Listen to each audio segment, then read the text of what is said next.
everybody, welcome to Otaku Saga. I'm Zero. I'm DK. And I'm Rizzo, and today on Anime Reaction, we watched the first episode of Mahou Shoujo Ikusei Keikaku.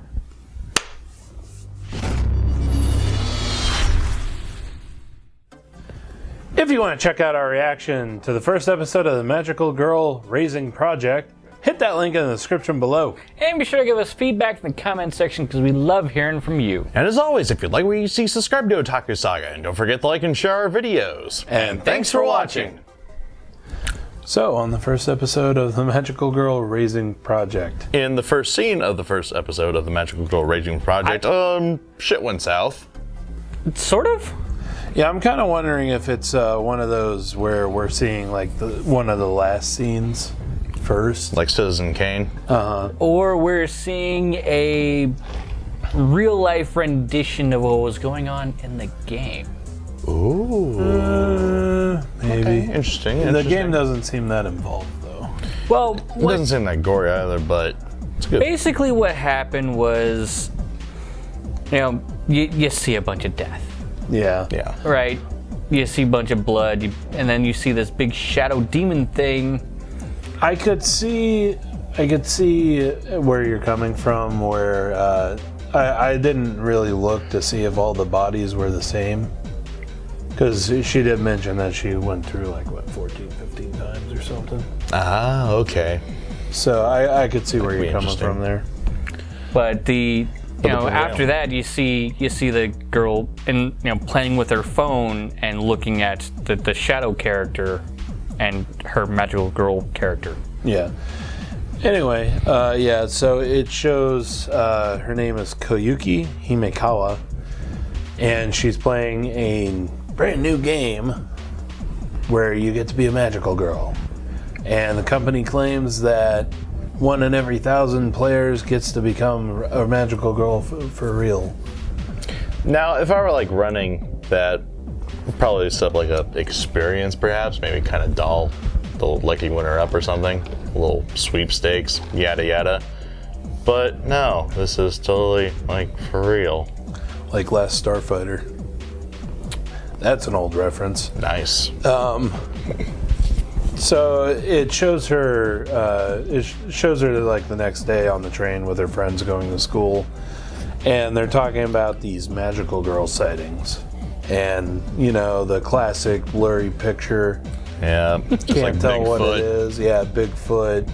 And obviously, there's a Reddit post for it. Oh wait, it's not Reddit, but Yeah, it's an online forum. Yep.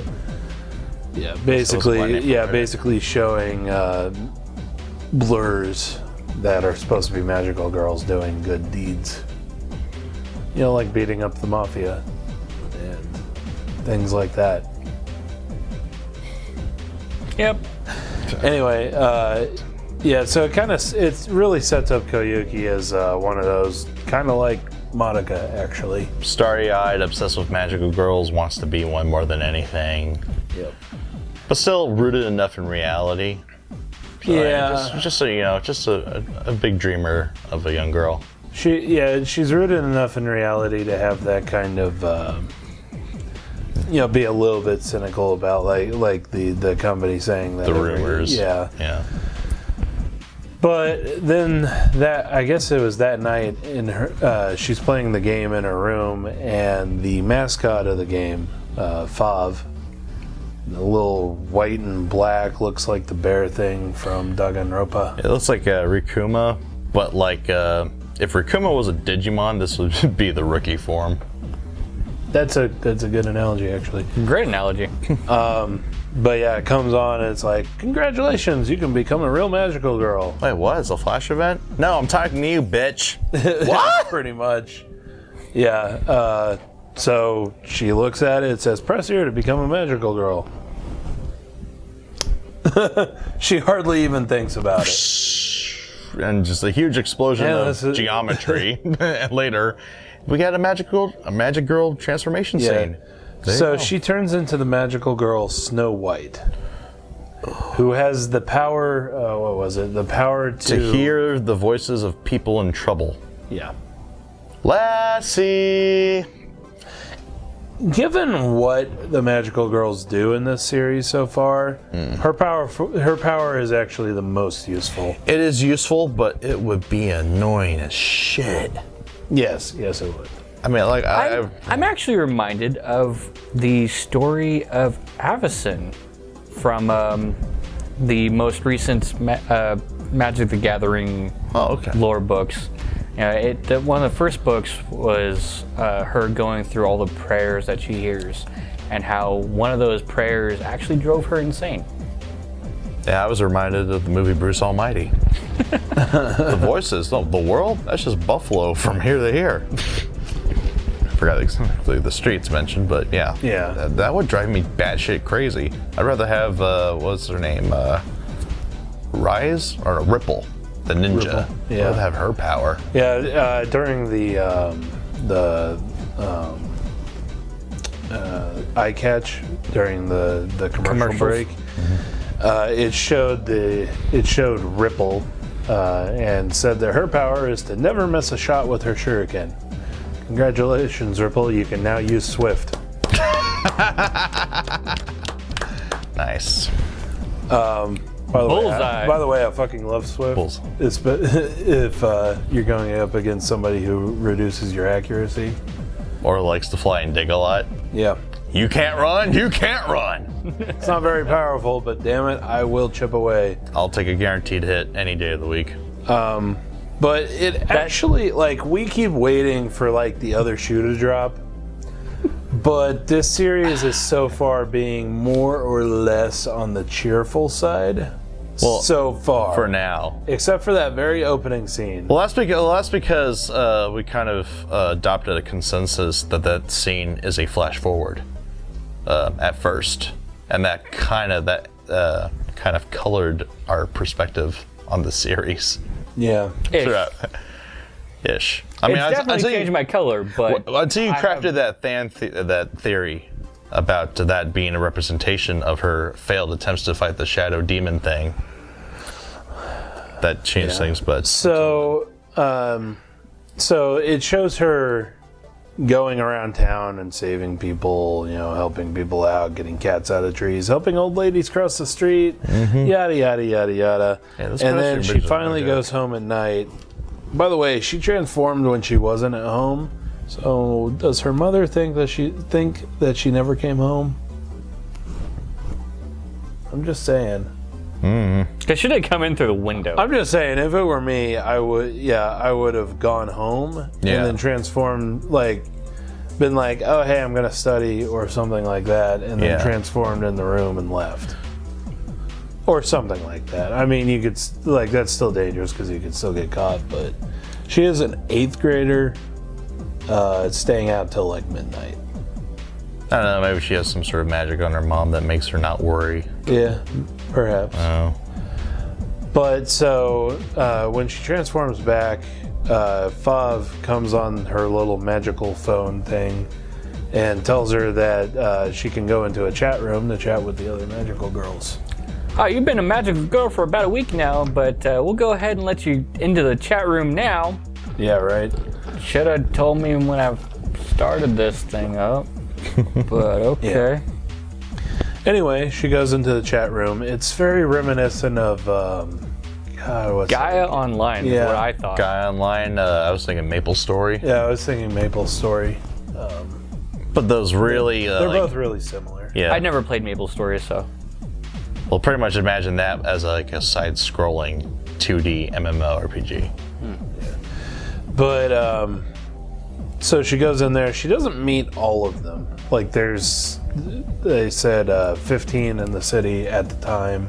I think the chat room only had 7 others. Yeah. Yeah, so a few were missing. So we had, I don't remember all the ones that were there. I know there was La Pucelle, Ripple, Top Speed, Sister Nana, Clamberry, the Forest Musician. What a name. Yeah, right.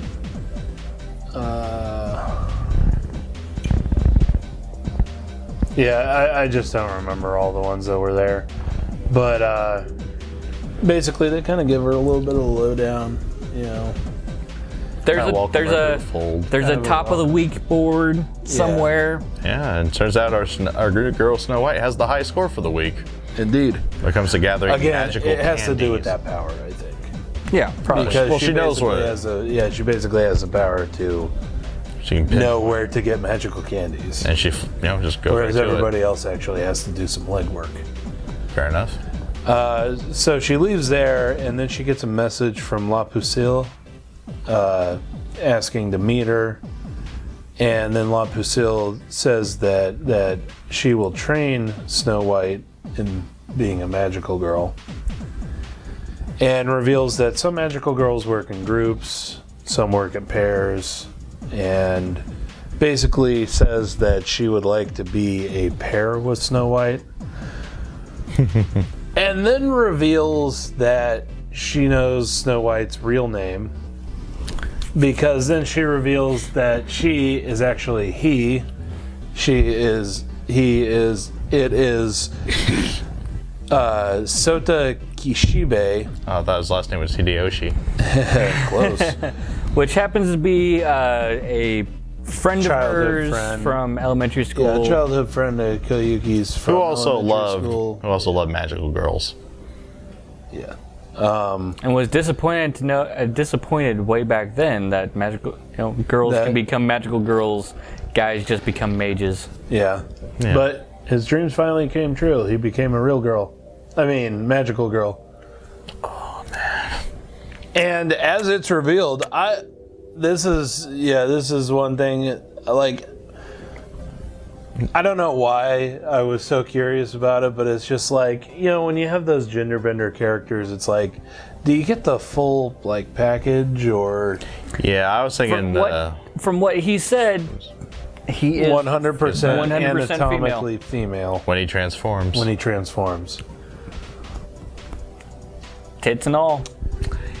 That is one... That's weird. Prepubescent boy who will never be bored again. Hey, every boy's got to have a hobby. Thinking it. Hey, every boy's got to have a hobby. Yeah. Well, now that we've put this firmly into weird territory. He has a tail, which I think was kind of cool. He has a tail, and his ability is a hyper-extending sword. Yeah. Basically, it didn't actually say it in the anime yet. Oh my god, I just made a connection here. It is a dragoon. But yeah, La Pusille's ability is to increase or decrease the length and size of her sword. Broad sword. Decrease size. Okay, last bit for the episode. Fav tells them to meet in the chat room. They go to the chat room. Fav reveals that, hey, there's too many magical girls here, so we're going to have to cut the number in half. By the way, there's another one apparently, because the half number is 8. So, yeah, that's where it leaves off. I was gonna. In the preview for the next episode, it kind of leads into probably like a competition for magical candy. So, race to get the which best. is exactly where I thought they were going to take that when they introduced the magical candy. And competition, it's gonna get ugly. You just know it. And you have a bunch of girls with superpowers who want to keep those superpowers. Yeah, including some not so good apples in the bunch, apparently. Yeah, we were told about a outlaw western one. Yeah, an outlaw western one. There's, she said a group. So Calamity Mary is an outlaw western one. Yeah, outlaw. She has a revolver. And then there's Ruler, who controls a group of magical girls, and they apparently don't play nice either. So, so far the animation is pretty good. I'm not really a big fan of the style of the faces, kind of the short, really round faces. But overall, a little too much of Madoka, perhaps. Yeah. even before I watch Madoka, it's just not really the style that I like. But I think what it's for is to make the characters look younger. Yeah. Because otherwise you'd probably mistake them for being in high school or older. I think that's why they would do it. Well, yeah. The music's pretty good. And so far, I'm liking where it's going. Yeah. I kind of like how all the magic girls, well, save for Snow White, kind of have a unique gimmick going on. We had a witch, we had ninja, got a cowboy, dragon. We have some sort of like queen-like character. Yeah, fun for the whole family. We have a nun. A nun. Sister Christian. It's something that rides a fly. Knew you'd like that one. Anyway, let us know what you thought of the anime, what you thought of our reaction in the comment section below. Yep, thumbs up if you like it. Thumbs down if you don't. But that's going to do it for this episode of Anime Reaction. I'm DK. I'm Zero. And I'm Rizzo. See you next time.